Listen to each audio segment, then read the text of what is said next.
Hello and welcome to Pluribus Unum's Fireside Chats. Not as good as FDR's, but hey, it's something. Now, this episode, we're going to be talking about the first foreign election of the cycle. Very interesting. Well, kind of. You'll see what I mean when we get to it. If I sound weird in this episode, that is because I am currently diseased at the moment. My throat hurts a lot. And also unrelated, I stubbed my toe the day before, and, it's not really going to affect this episode. It's not really that much in pain at the moment, so yeah. Just want to clear that up in case you, wanted to know. Future Pluribus Unum here. Ooh. You see, while I was recording the episode, one thing I decided to do when I took a little break for a bit was that I decided to take a COVID test. Turns out, the COVID test was positive. I have COVID-19. Thankfully, I got my most recent booster 3 months ago, so I'm probably gonna be good. Anyways, back to your regularly scheduled programming. But with that out of the way, let's get right into the news. First, we're gonna start out with some foreign good news. The UN court, the Hague, has made it very abundantly clear that they're going to move forward with the case against Israel. They haven't done so far, a big thing yet, but they are saying that they are going to move forward with the case, stating that Israel needs to do everything in its power to prevent a genocide in Gaza. It stopped short from calling a ceasefire, but the case is still going on. This is just the preliminary ruling based on the current situation. And one big thing that was going on with this case was that Israel kept trying to make this case go away. Now, despite the fact that Israel and America kept trying to be like, no, shut up, Africa. This is the one thing I genuinely, what? Literally, every single person around the world who's, an Israeli simp is all of a sudden be like, what would you know, South Africa? What would you know about an apartheid state, about genociding? I think they know a lot about that. I genuinely cannot understand how people can even remotely, fucking fathom the idea of, oh yeah, I know more about this situation than South Africa. Outside of just doing blatant racism. Because that's always the thing. Everybody, again, always with the Israeli simps, the world stands with Israel. Yeah, maybe if you overlook all of the brown countries, then sure. If you only look at the white countries, then all of a sudden, yeah, sure, all of a sudden, the world stands with Israel. But even then, it's not even fucking universal. I don't even understand, I genuinely, the only thing, I hope this situation goes further. I hope Israel is tried, and I hope whatever punishment is needed to be levied is levied. And I still don't understand how people can even be remotely on the side of Israel, because literally, the International Court of Justice, the United Nations, is literally taking Israel to court on genocide charges, and it wasn't immediately dismissed because you can't immediately dismiss that due to the actual objective situation. Because it's not like one of those UN measures where it's do you think that Israel is doing a genocide and this people could just vote and it's yeah, but this isn't an officially rule of law for us. It's literally just a resolution where people just express their support for an issue, which even then is still lopsided in favor of Palestine. But again, the UN court is saying that we're looking at these charges very seriously and people should take us a little seriously when we talk about this. Israel's just point blank saying, no, we don't care what you say. I honestly cannot understand this situation. You are literally looking at a situation where it's hey, Israel, here are some very legitimate charges of genocide, and we're trying to just simply ask you, hey, you should probably prevent a genocide, and Israel is literally just saying, no, we don't want to. It's just, this is the thing. It's Israel is literally just being objectively evil in this situation. Objectively, there is no ifs, ands, or buts. So yeah, free Palestine, all that jazz. Let's move on to the next story. Another piece of good news from a foreign country. Argentina. Well, remember the fact that they elected Javier Milei, the anarcho-capitalist, who literally the second he got into office, inflation rose so high that people started eating out of the trash? Yeah, that guy. Well, his country doesn't like him. So, a general strike has been called in his country, with tens of thousands of Argentines joining massive protests against him for a piece of legislation that he wants to do. Need I remind you of the economic situation that is going on in Argentina right now. They have a 200% inflation rate and 40% poverty, with Javier Milei literally saying that he wants to abolish the rent caps, i.e. the things that keep their rent as low as it can be, and to remove government subsidies on a lot of everyday items, which, if I remember correctly, literally led to the price of diapers increasing by 800%. And remember, this guy wants to go further. He wants to literally make it so that Argentina is essentially sold to America by dollarizing their economy, so tying their economy to the US dollar. So, yeah, Argentina's not happy. Hopefully, things go good for Argentina in the future. Speaking of things that are going good, here's the exact opposite. So, Chaya Raichik, the fucking obnoxious bitch that runs the Libs of TikTok Twitter account, so the Twitter account that basically just posts like, look, a gay person is happy. And then that somehow makes conservatives so mad they want to just start murdering people. Basically, her big thing is that she'll post fucking like Twitter posts about like literally anything that is like gay in school, which is literally like incredibly innocuous things. Then go, and then suddenly her fucking like obnoxious bottom feeding troll like followers like randomly start harassing like children. And they post things that are, like, so fucking weird. Like, there was one episode, like, not one episode, like, one tweet of theirs that made me go, like, crazy, because it's just, like, it was genuinely the fucking strangest thing. So she posted a video where somebody walks into a boys' bathroom in a middle school, I think, and then he walks over to the end, and then at the end of the door, like, at the end of the wall, there's a tampon box. And they're like, what is this? Why are there tampons in the boys' bathroom? Now, normal people don't care at all. I genuinely do not understand what is the issue. Like, this is the fucking strangest thing with all these, like, anti-LGBTQ like, accounts, because they're just like, what is the problem? I genuinely do not understand what is the problem. And I always see this whenever I have, like I have anti-trans, like, people in my family, and it's just, like, they'll say, like, something like anti-trans, it's just, like, what is the issue? They never answer. The only thing they get is, it's, quote-unquote, disgusting, but it's, like, it's not affecting you. Who gives a shit? And they go, oh, but it is affecting me. It's, like, how's it affecting you? It's the same thing. I genuinely don't understand. Like, we live in the fucking 21st century. Having a problem with the LGBTQ is just, like, brain malformation at this point. What happened to your fucking limited government take? What, so the government has to tell you that you have to be a boy or a girl? That's pretty big government of you. You're saying that the government has a monopoly on genders? And they only give you 2 options? That's a bit weird. And this is all under the fake guise of quote-unquote protecting kids, because these people are deranged. Like, I mean, let's look at the Libs of TikTok account and just see, like, that she's so in favor of protecting kids. Let's look at the people that she's following.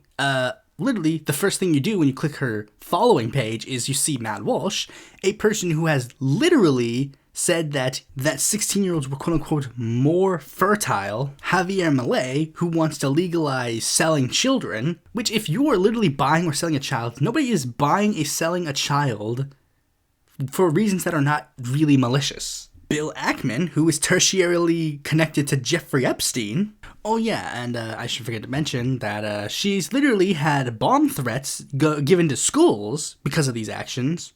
So yeah, protecting children. But, and there's another thing, like I got a sidetrack, but like, this is why that video was so confusing. And again, remember, this woman is the quote-unquote protecting children person. The video she posted of the guy bursting in and looking in the male bathroom, that bathroom was occupied. Like, I mean, I could see it. Like, there were 2 legs poking out from underneath a stall, and it's like, there is a child in that bathroom, and this adult person burst into the bathroom with a camera, started filming the inside of the bathroom, and she posted that. But remember, she's the one who wants to protect the children.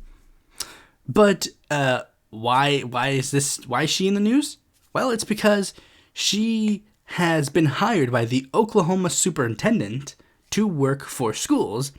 serving on the state's Education, Library, Media Advisory Committee, which is very dangerous because she's literally sent bomb threats to those same schools that she's now in charge of. This place is fucking crazy town.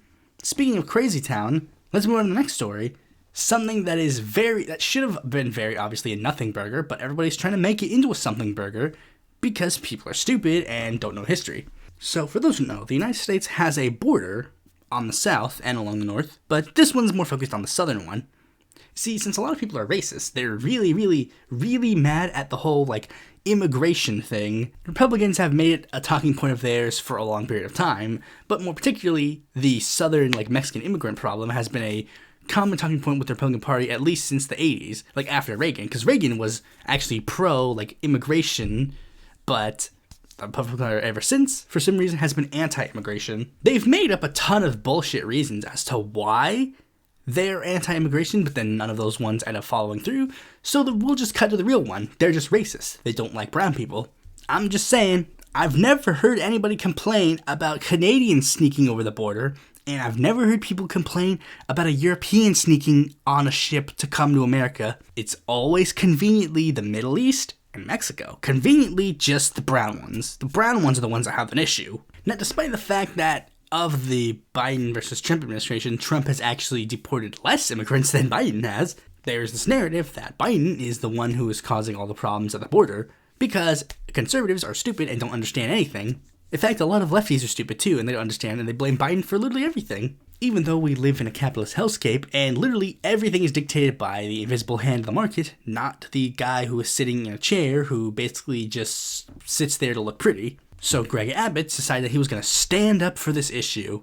Unfortunately, he can't stand up for anything, so it's basically blundered because he's basically went I'm going to put barbed wire at the border. And then Joe Biden said, no, you can't do that because it's inhumane to do that, which is a fact. And then they went to the Supreme Court on this issue, and the Supreme Court ruled 5-4 that the U.S. government has control over its own borders. I mean, seriously, that was the case. The case was literally, does the U.S. government have control over the borders of the United States? And it was 5-4. And then Greg Abbott decided to throw a hissy fit, and now a bunch of southern and random red state governors who are the border is a big crisis for me, and then it's you live in fucking Wyoming. So now a lot of red state governors are LARPing and be we're standing with Texas. And Biden is trying to be the bigger man about this and literally trying to mediate a solution, because that's always the thing. Democrats always want to mediate the solution, but the issue is Republicans do not care. In fact, literally, Biden has tried to get Democrats to actually find a solution to the border issue that they have, which isn't a thing, but they're trying to be nice and being trying to work across the aisle to get things done. But Trump has literally just said, no, don't vote for it, veto it. And since the GOP's in a cult, they're yes sir, yes sir. Anyways, let's move on to the last story, which is something that really is not really worth a news story for the most part, but I'm only including it just because I like hearing this. Okay, so the New Hampshire primary happened not that long ago, and sure enough, the results were not not surprising at all. Trump won the New Hampshire primary for the Republicans, and Biden won the New Hampshire primary for Democrats. Ooh, shock of all shocks. And the Republican primary I don't really care at all about. I'm using this episode and using this segment to talk shit about Marianne Williamson again, because, oh boy, Marianne Williamson has, remember, this was the plan. The plan was for Marianne Williamson to put all of her effort into New Hampshire. That was her plan from day one. She was going to pull a massive upset that would make Biden drop out, and then other candidates would run in his place. That was the plan. Remember, that was her plan. She spent a lot of her money on this state. This was the plan. This was the plan everybody was putting it. She had a ton of people who were working in New Hampshire. There were a ton of people who were doing all this. And let us look at the results. So, here are the results of the three candidates. Joe Biden, who was a write-in candidate in this race, because there was a lot of drama because of the fact that New Hampshire wants to stay the first state in the nation primary. So Biden said, since you're not going to abide by our DNC rules, your delegates are considered null and void. So even if Marianne Williamson did pull an upset, she's not going to be rewarded delegates. They literally said that this state will not award delegates due to the controversy with the DNC. Despite this, Joe Biden ran a write-in candidacy and got 79,460 votes. The vast majority, which, not surprising. I mean, it's only surprising in the sense that it was a write-in candidacy. If he was on the ballot, I would have been like, yeah, this is pretty obvious. But since it's a write-in candidacy, it's like a little bit surprising.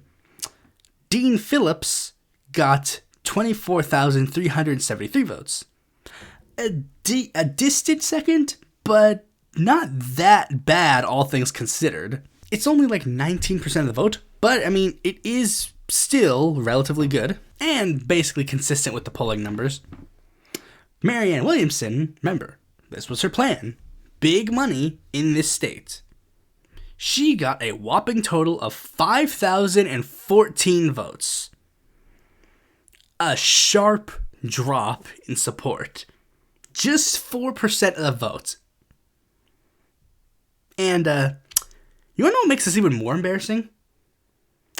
Nikki Haley got 4,752 votes. And they are still counting some of the write-in votes. As far as I can tell, they're still... Well, I mean, no. They're not counting any more write-in votes. There are other write-ins, but, like, they're, like, apparently too far in between to, like, make a difference. But, yeah. She almost beat Marianne.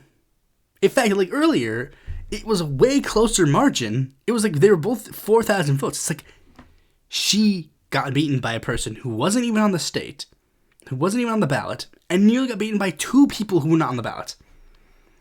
This was the thing that the Marianne 2024 supporters have been crying for this whole time.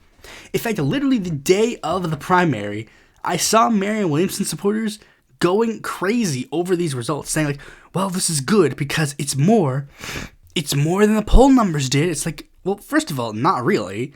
The polls consistently had her in the low single digits, or like the mid single digits. So it's like, yeah, this is basically the amount that most people expected she was going to get. But again, like, this was her plan. The whole plan was to get a big upset in New Hampshire, and then that would entail Biden dropping out and endorsing somebody else and, like, picking a new Democrat to be the candidate. That was the plan.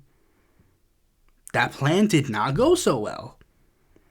And Marianne Williamson acknowledged that this plan wasn't going so well, because in her campaign Zoom call, she has actually started floating the idea of potentially dropping out of the race not that long after New Hampshire, basically before Nevada. And we know this because the Twitter account Organizer Memes was in their Zoom call and just flat out leaked the conversation for everybody to see. And Marianne Williamson supporters were getting super, super mad at Organizer Memes, like, oh, how dare you? This was a private conversation, blah, blah. It's like, no. Even though the fact that if they did this to Joe Biden, or did this to Dean Phillips, or did this to anybody else, everybody would be clapping their feet and going, yes, yes, yes! And I literally just realized the proof that I have for this situation. I'll tweet it right now, just so I know. I literally just tweeted out asking, to all the people crying about Organizer Memes leaking Marianne's private Zoom call, I have to ask, what did you think about Julian Assange leaking private DNC emails again? Because all of these people who are in the fucking Marianne Williamson thing, most of them are like disaffected Bernie supporters, people who originated in the Bernie 2016 campaign. Weren't you all clamoring when, like, Julian Assange leaked private DNC emails? And while yes, I took my brief victory lap because Marianne Williamson's clearly going to drop out soon, and it's like, haha, funny, you all wasted your time on nothing. But I have to acknowledge one more thing that's just tragic. All of you fucking people, the Marianne Williamson 2024 people, I genuinely hate all of you. I genuinely hate all of you. I genuinely hate Marianne Williamson. I genuinely hate her. I genuinely hate Cal Kalinske for pushing her. I genuinely hate Crystal Ball for pushing her. I genuinely hate the Vanguard for pushing her. I genuinely hate Tony Labarich, Maria Perez, Robin Vaught, and Jonah Wheeler. I genuinely hate all of you people who are pushing Marianne Williamson's candidacy.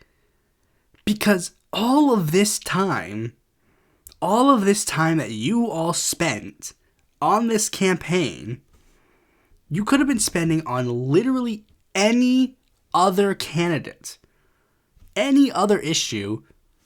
All of this effort and time could have been pushed. You know there are a lot of open blue seats in this cycle, right? And a lot of them are going to go uncontested by progressives because we have not been focusing on them at all. Barbara Lee and Hill Harper are sadly going to lose because we have not been putting any effort into their candidacies at all. Like, remotely at all. Marianne Williamson, like, this is why I have been anti-Marianne Williamson since day fucking one. Because, literally, I've been saying this the entire time. We had so many fucking opportunities in 2024.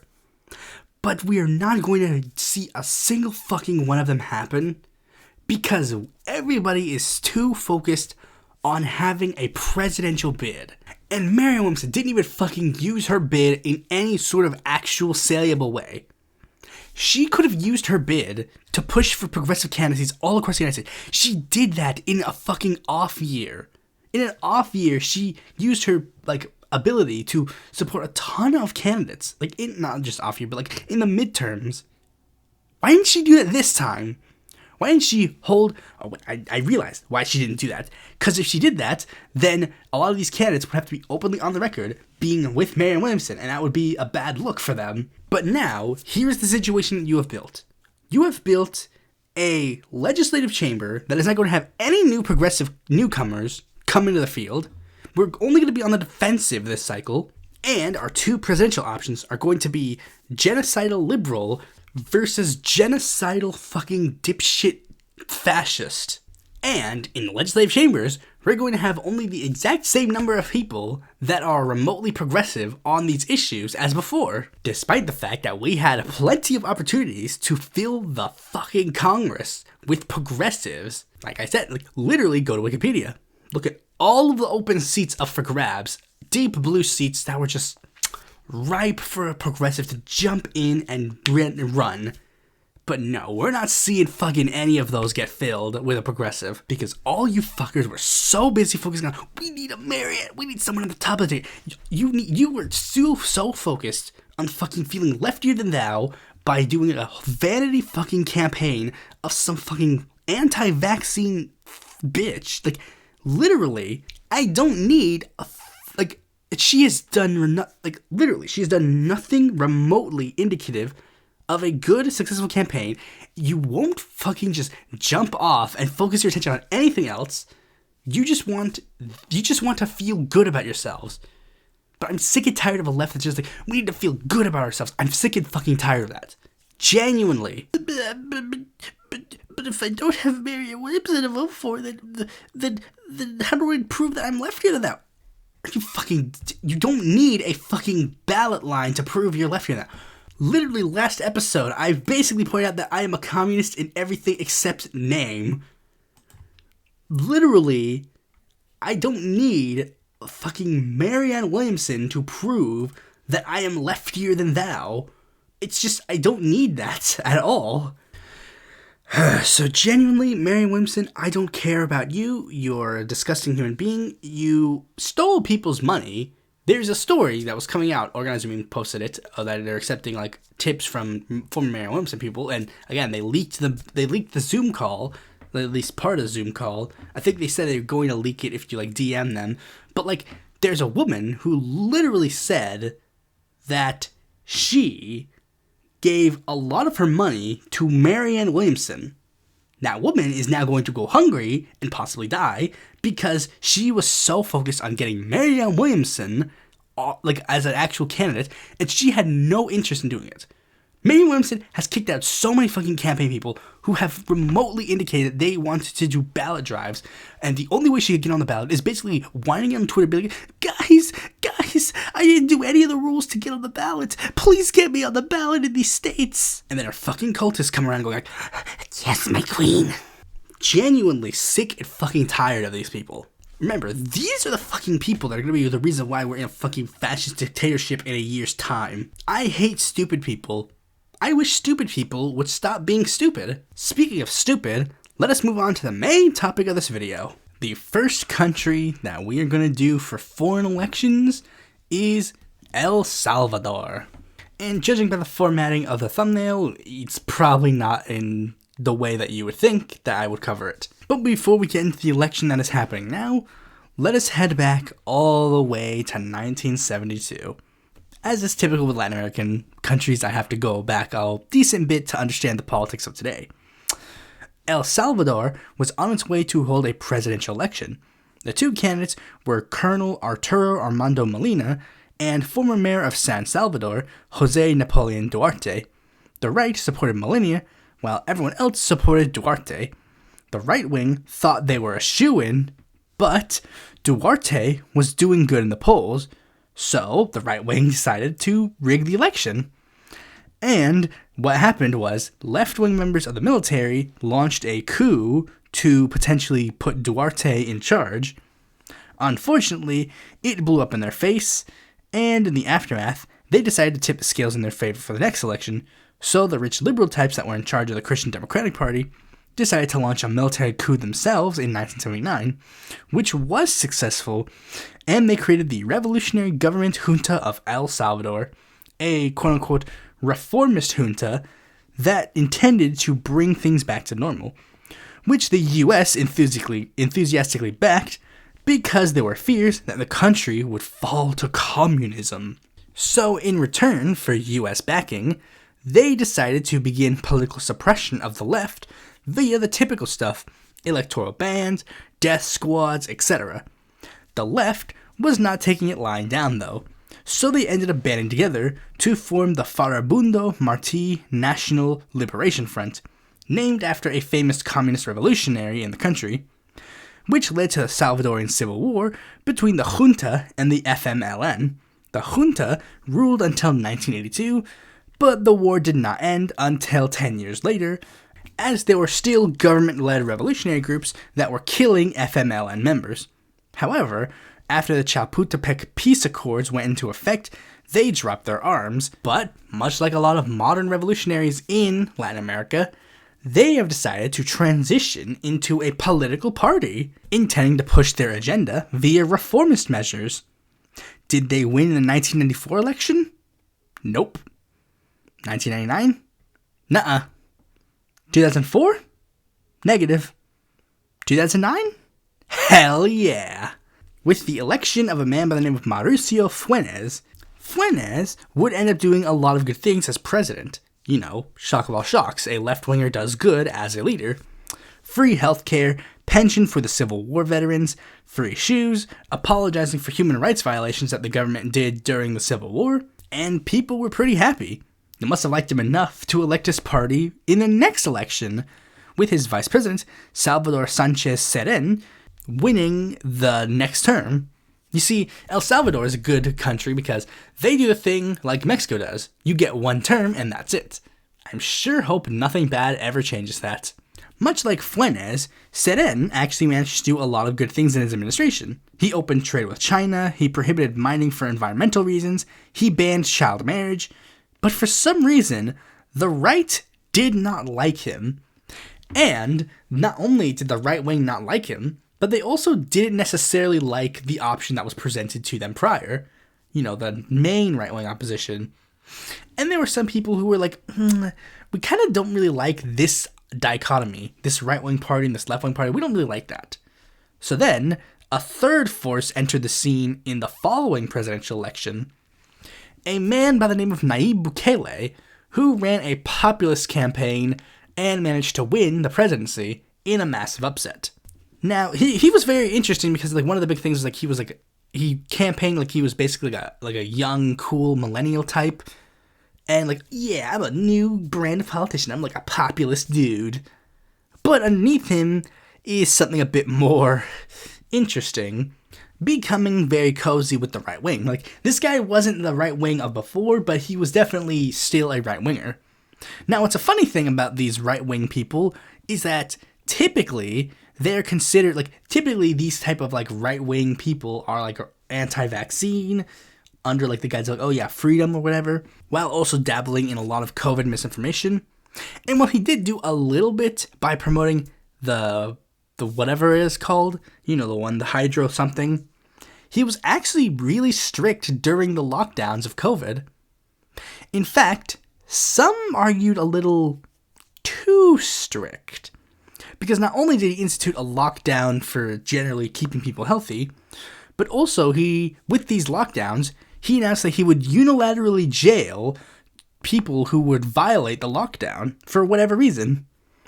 Announcing, and under this policy, 4,236 people were arrested without any trial due to the situation. But the policy that is probably the most well-known to a lot of Westerners that brought him on the radar was the fact that he implemented Bitcoin as an official currency of El Salvador, claiming that it would make the country more prosperous and independent in regards to its economy, but it received criticism all across the political spectrum.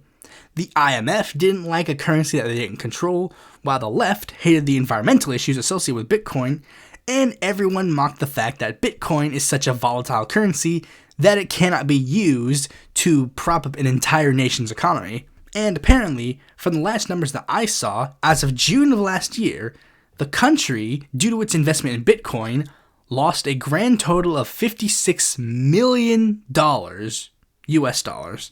But to distract from that, Bukele would then make another thing his primary campaign issue. That would be crime, becoming very, very strict in regards to crime in El Salvador, pushing harder for more funding to the police and military to crack down on criminality, and he had very interesting methods to get people to support his ideas, such as on February 9th of 2020, when the Legislative Assembly of El Salvador was poised to vote on a bill that Bukele wanted that would give the military 109 million USD. So in order to show support for the bill, Nayib Bukele decided to send 40 armed soldiers into the legislative chamber with their weapons and their armor completely ready for a fight.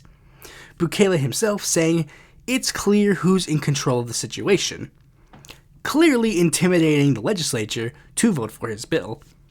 And in March of 2022, implementing something called Régimen d'Exception, eerily similar to the German theory state of exception, which has led to around 152 deaths, 72,000 jailings, overcrowding of prisons, and many other Latin American leaders openly talking about implementing Nayib Bukele's policies. Now, despite the fact that this is very obviously very draconian, these policies are very popular at the moment, so at this moment, he's polling really high.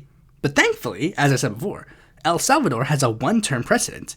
Technically, you can run for second term, but you have to have been out of office for 10 years before you can run for another term. So thankfully, we could say goodbye to Bukele, and hopefully we'll be able to appoint a successor, right? Right? Well, Bukele has done something very interesting. He has fought for the right to run for re-election in 2024, breaking every single precedent in the nation. And in a court that he stacked with justices that were supportive of him, they agreed that he will be permitted to run for election in 2024. And he even went so far as to circumvent one of the legal parameters and basically going like, okay, look, I will quote-unquote resign from the presidency and I'll appoint a successor that'll basically take things over while I run for re-election. And he's gone a little bit further because he has decided to not only rapidly change the idea of a presidential re-election, he's also changed two more things about the upcoming elections.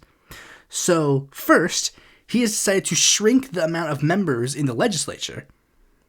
Now, normally when people think of legislative reforms, they think of like making it so there's more legislators to represent more like generally same population, but like he decided to shrink it. Now, instead of 84 members of the legislature, he will only have 60 members of the legislative branch, even going so far as to change the amount of municipalities in the country to basically quote-unquote streamline it because he said there are too many. He's redrawn it so that instead of 262 municipalities in El Salvador, they now currently have, drumroll please,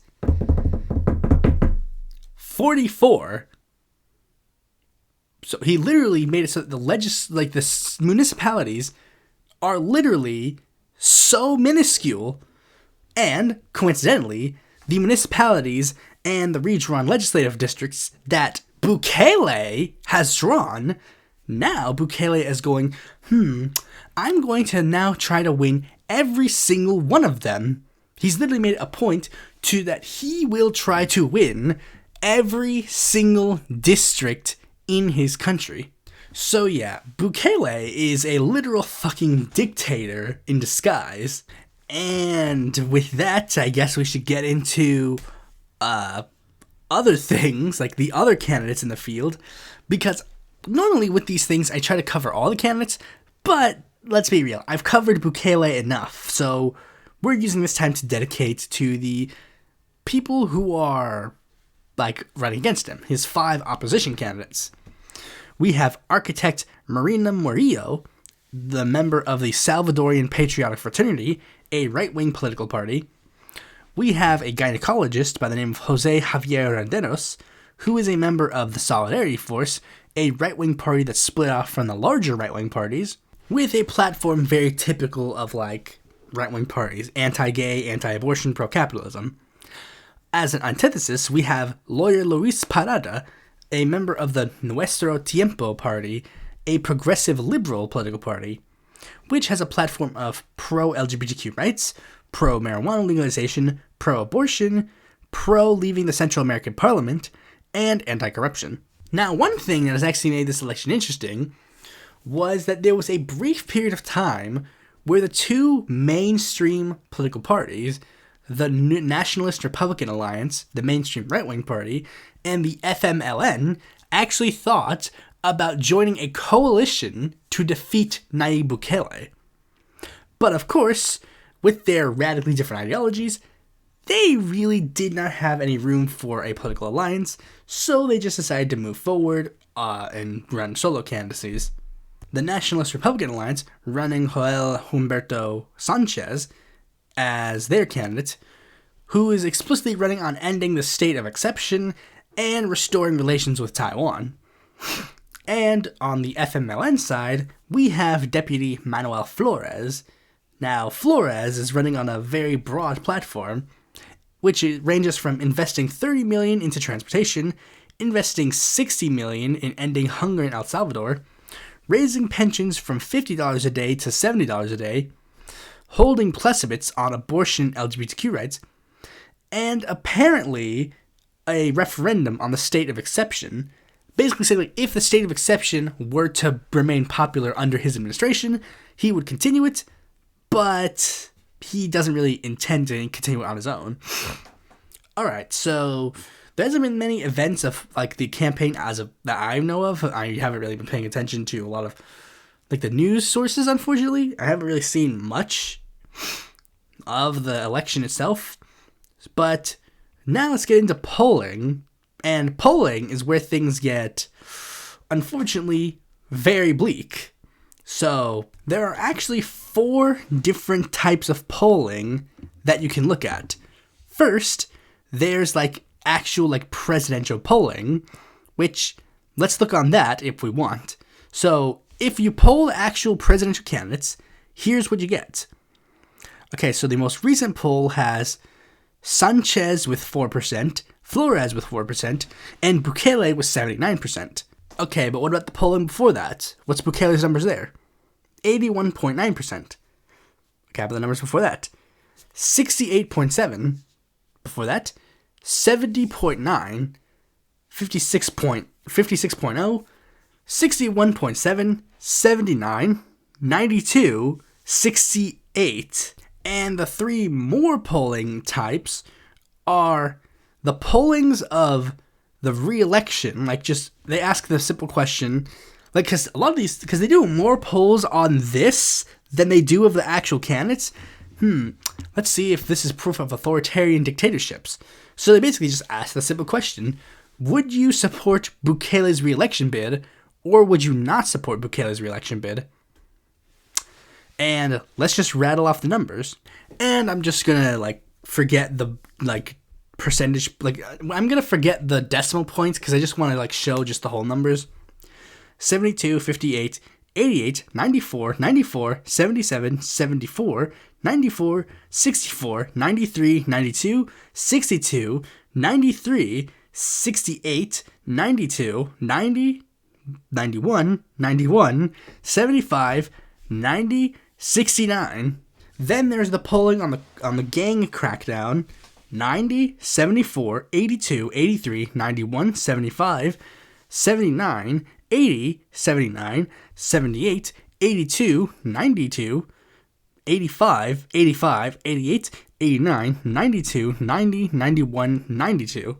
And presidential polling of Bukele, 90, 85, 92, 96, 91, 89, 96, 86, 94, 87, 84, 85, 84, 84, 91, 89, 80, 82, 83, 82, 83, 81, 87, 80, 84, 90, 91, 87, 89, 90, 91, 92, and 92. So, yeah. Unfortunately, this is a Nicaraguan election, and I'm pretty sure he's denounced Nicaragua as a communist dictatorship, but when it's a capitalist dictatorship, it's fine. Very tragic, but not really unexpected. I would like for Manuel Flores to win, and Manuel Flores is very ambitious, saying that he thinks that he's going to win in the first round, but I think he's just dreaming. So yeah, unfortunately, El Salvador is now a fascist dictatorship. So yeah, thanks for watching this video. Be sure to like, comment, share, subscribe, and click the bell to notify when a future video of mine comes out. And if you're some more content from me, you can go to my website, follow me on Twitter, join my Discord, or consider supporting me on Patreon.